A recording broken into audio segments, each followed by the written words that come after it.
Selamat datang di channel hiburan novel. Sebelum memulai mendengarkan novel, jangan lupa untuk subscribe dan like video ini, supaya admin bisa lebih bersemangat untuk membuat konten lebih banyak. Terima kasih. Bab 416. Harvey berjalan menuju pintu villa dengan wajah mengejek. Di ruang tamu villa, Ella menyaksikan kedatangannya, tidak tahu ekspresi apa yang harus dia tunjukkan. Adegan seperti itu hanya muncul di film dan drama. Dia tidak pernah mengira Harvey akan melakukan untuknya hari ini. Pintu yang awalnya terkunci mulai terbuka dan Harvey masuk. Teng! Teng!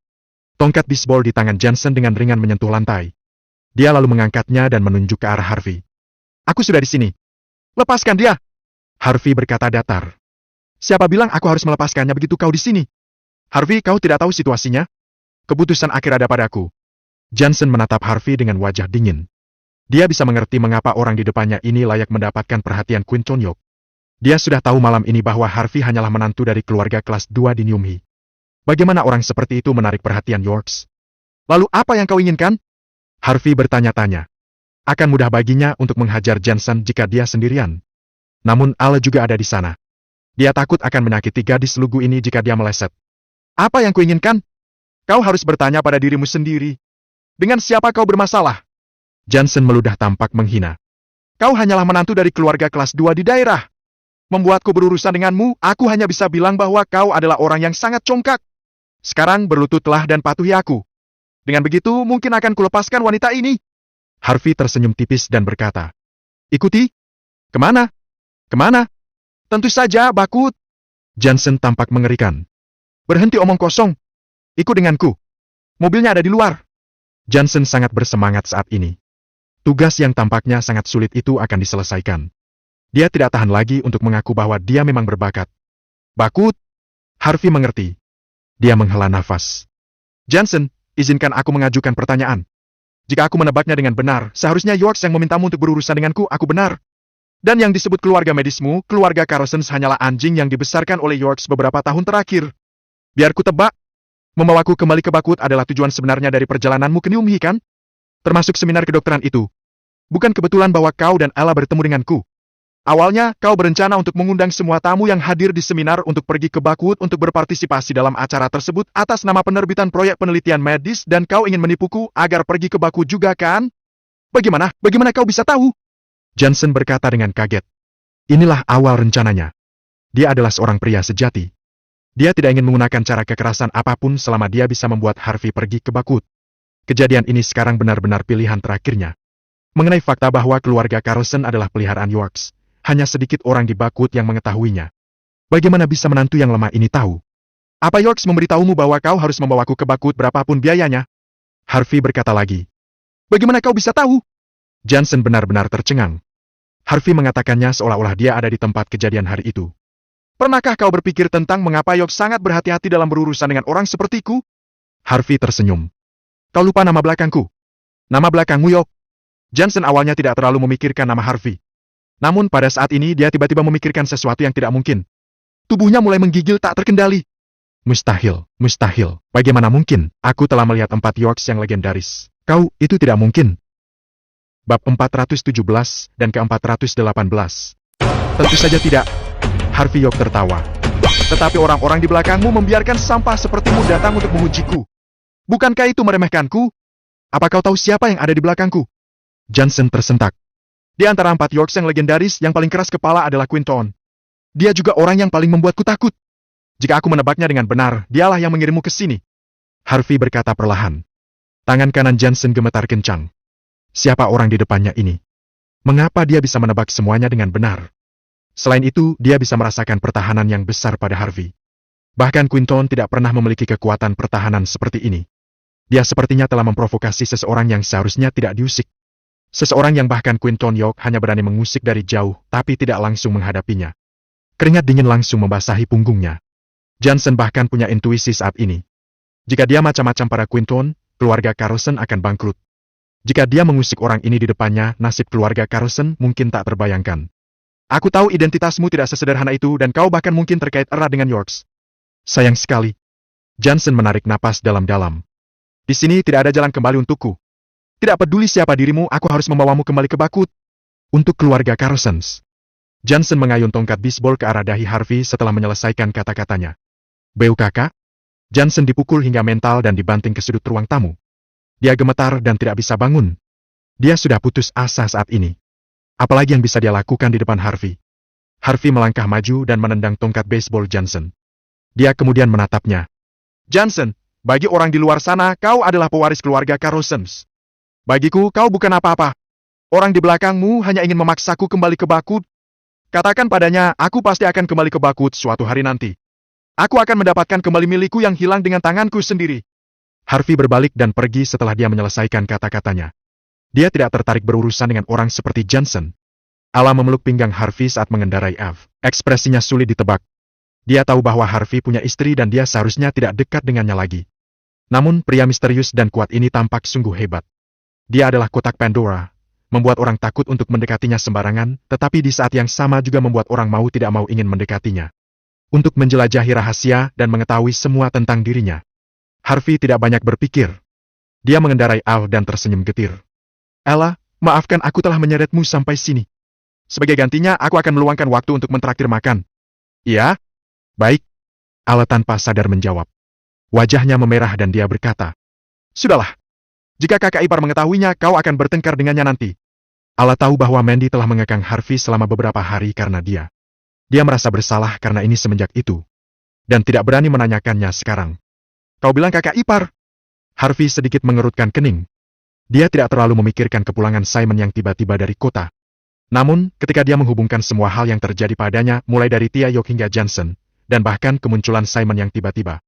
Harvey merasa seolah-olah ada jaring tak terlihat yang diselimuti ke arah Nyumhi dari Bakut. Aku baru bertindak sekali ini saja, tapi kalian semua tidak sabaran sekali. Uang yang diminta Yonathan Yok dariku, apa itu hanya untuk mengujiku, atau apakah Yok benar-benar kehabisan akal? Kalian semua benar-benar saudara dan saudariku yang baik. Sangat mengantisipasi kembalinya aku ke Bakut, kalian pasti telah mempersiapkan beberapa rintangan yang sangat sulit, atau memasang beberapa jebakan untuk menyambutku. Harvey melihat kembali ke arah Bakut dengan tenang. Bakut, tempat yang aku tinggalkan 3 tahun lalu. Sudah 3 tahun, sepertinya sudah waktunya aku kembali. Sayang, sudah kubilang aku akan membawamu melihat pemandangan gunung Silver Nimbus di Bakut. Aku tidak pernah mengira bahwa hari untuk memenuhi janji itu telah datang secepat ini. Bab 418. Di Bakut di halaman Silver Nimbus. Telah diselenggarakan pertemuan bulanan Yok. Di setiap akhir bulan, orang-orang yang dikirim ke seluruh penjuru South Light akan datang dan berkumpul di luar halaman Silver Nimbus. Meskipun halaman Silver Nimbus dikenal sebagai sebuah halaman, itu adalah tempat di mana hanya pewaris sejati Yok yang bisa tinggal di sana setiap hari. Kerabat lain yang ingin memasuki tempat ini pada hari tertentu harus melalui serangkaian persyaratan dan persetujuan. Orang yang statusnya tidak mencukupi dan pengaruhnya kurang bahkan tidak memenuhi syarat untuk memasuki tempat ini. Ada banyak mobil mewah di tempat parkir di sebelah halaman. Namun semuanya adalah Lexus yang dibuat di Jepang. Ini adalah merek yang tidak banyak diketahui orang dan sangat berbudaya.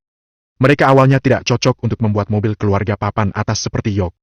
Meskipun demikian, semboyan leluhur Yorks adalah seperti kata pepatah semakin tinggi pohon tumbuh, semakin kencang angin menerpa mereka selalu percaya bahwa segala sesuatunya akan berubah menjadi kebalikan ketika mereka mencapai titik ekstrim dan selalu menjunjung moto ini. Meskipun generasi baru York menyukai mobil mewah dan mobil sport, banyak pemimpin di York masih mengendarai Lexus. Beberapa bahkan telah mengemudikan mobil mereka selama beberapa dekade dan tidak menggantinya. Untuk beberapa keluarga, mobil mewah mewakili pandangan pribadi mereka. Namun, dalam hal status York di South Light, bahkan jika mereka mengendarai sepeda, tidak ada yang berani meremehkannya. The Yorks adalah keluarga besar dan megah yang terdiri dari ribuan orang. Hari ini hanya beberapa ratus orang yang bisa datang untuk berpartisipasi dalam pertemuan tersebut.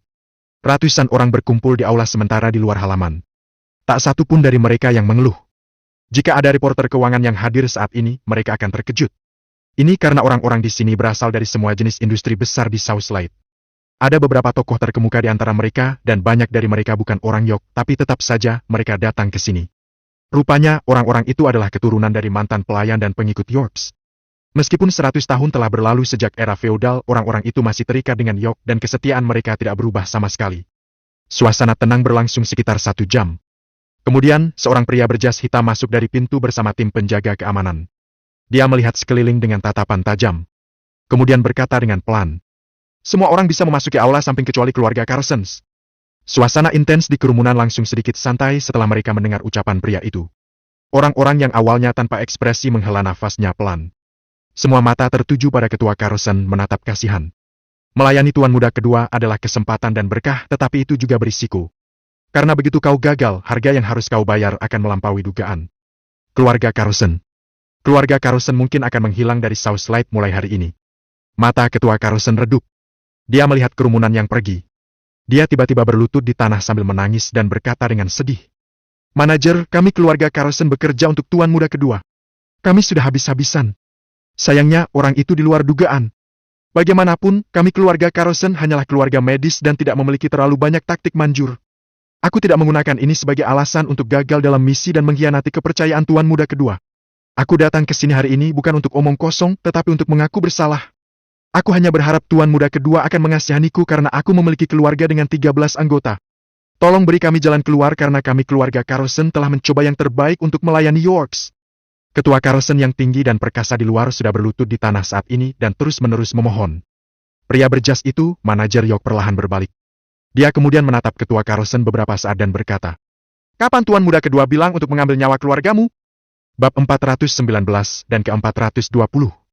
Ketua Carlson bertindak seolah-olah dia telah mendengar hukuman mutlak itu. Saat ini dia menghela nafas dan berkata, Ya, tuan muda kedua baik pada keluarga Carlsons. Ini keberuntungan kami. Namun kami akan sering mengingat kebaikannya dan akan selalu setia padanya. Kami tidak akan mempersulit tuan muda kedua." Kepala Carlson gemetar begitu dia menyelesaikan kata-katanya. Sesaat kemudian, darah menetes dari sudut mulutnya. Dia kemudian perlahan jatuh ke tanah terengah-engah. Rupanya, dia telah menelan racun sebelum dia datang ke sini. Sebagai kepala keluarga medis, dia melakukan pekerjaan yang hebat dalam mengontrol dosis racun. Manajer York mengerutkan keningnya dan berkata, "Kemari dan kirim tubuh ini kembali ke keluarga Carlson untuk dimakamkan dengan baik. Juga suruh keluarga Carlson memilih sendiri ketua yang baru." Manajer York berbalik dan pergi setelah berbicara. Tuan muda kedua selalu memberi penghargaan di mana hutang telah jatuh tempo. Namun Carlson gagal menyelesaikan tugasnya dan kali ini merusak rencananya. Ini sudah dianggap hukuman paling ringan. Di aula samping halaman Silver Nimbus, tempat ini sederhana, elegan dan memiliki sedikit gaya abad ke-18 dan ke-19. Semua orang berkumpul di tempat ini, tetapi mereka semua berdiri, tidak ada yang berani duduk. Di bagian terdalam dari aula samping, ada 9 anak tangga menuju ke 5 kursi arhat yang diukir dari kayu cendana merah berdaun kecil. Saat ini hanya kursi arhat tengah yang diduduki. Orang ini berpakaian putih dan sedang bermain catur sendirian. Dia adalah tuan muda kedua dari Yorks dan kepala dari 4 Yorks yang legendaris, Quinton York. 3 lainnya dari 4 tidak muncul hari ini, termasuk Queenie York, tidak tahu kemana dia pergi. Quinton sepertinya sedang dalam masalah, dia terus memegang bidak catur hitam di tangannya.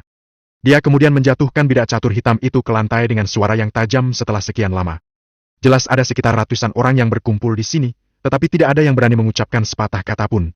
Hanya manajer York yang berjalan dan mengambil bidak catur itu. Dia kemudian menyerahkannya kepada Quinton dengan hormat. Quinton mengambil bidak catur itu dan bersandar di kursi arhat dengan santai. Dia lalu berkata, "Mari kita mulai rapat bulanan." "Baik." Segera, para eksekutif dari setiap perusahaan mulai mengajukan ke hadapannya. Tuan muda kedua, perusahaan investasi perkotaan pertama Yorks telah berhasil mengajukan penawaran untuk 3 proyek infrastruktur di Bakwood pada kuartal ini. Ada 2 lagi yang masih dalam pembahasan dengan pemerintah. Diperkirakan laba kuartal ini akan menjadi sekitar 45 juta dolar. Tuan muda kedua, perusahaan farmasi Yorks siap untuk go public bulan ini. Kami dapat segera mengatur daftar setelah kau mengeluarkan dokumen. Tuan muda kedua, proyek persiapan untuk perusahaan otomotif Yorks telah selesai. Sekarang satu-satunya masalah adalah kekurangan dana. Aku tidak yakin berapa banyak dana yang bisa dialokasikan. Silakan putuskan. Quinton tetap diam. Kasus demi kasus, meskipun bisnis-bisnis itu untung dan rugi, pada akhirnya laba bersih Yorks dalam 1 bulan secara mengejutkan mendekati 152 juta dolar. Memang, York memiliki begitu banyak orang yang bekerja untuk mereka. Setelah gaji dan bonus dibayarkan, laba bersih mungkin harus dikurangi lebih dari sepertiganya. Namun, meski begitu, itu sudah cukup untuk menunjukkan kekuatan Yorks. Quinton perlahan berdiri setelah menandatangani dan menerbitkan beberapa dokumen mengenai beberapa proyek investasi baru. Dia kemudian melihat sekeliling aula. Setelah beberapa saat, dia tersenyum dan berkata dengan lembut, "Selain hal-hal biasa ini, aku masih ingin memberitahumu sesuatu. Orang itu akan kembali ke Bakwood." Berita itu seperti gemuruh guntur yang menghantam tanah. Meski banyak orang punya firasat, tapi banyak orang masih bingung dan wajah mereka sangat pucat. Orang itu. Banyak di kerumunan telah trauma olehnya. Hanya dengan mengingat nama orang itu, mereka bisa merasakan ketakutan di hati. Dia bahkan belum kembali. Namun Tia York telah disingkirkan dan ketua Carlson meninggal karenanya. Ketika dia kembali, betapa dahsyatnya badai itu. Keluarga York telah damai selama 3 tahun. Mungkinkah akan berubah? Bab 420. Quinton mengangkat tangannya dan melihat ke telapak tangan kirinya. Garis nasib dan garis karir saling bersilangan dan padat seperti papan catur. Meskipun dia tampaknya telah melihat takdirnya dari sana, Quinton tetap tersenyum dan berkata, "Aku tahu bahwa orang itu telah membantu banyak dari kalian saat itu. Dalam 3 tahun terakhir, bahkan jika kalian telah pindah ke pihakku, hanya kalian yang tahu apa yang kalian pikirkan. Kalian tahu bagaimana aku memperlakukan kalian semua. Hal-hal yang bisa dia berikan padamu, aku bisa memberimu lebih banyak lagi. Jika seseorang masih ingin membantunya saat ini, maka aku akan memberimu kesempatan untuk memberitahuku sekarang. Aku tidak akan mengejarmu dan akan kubiarkan pergi.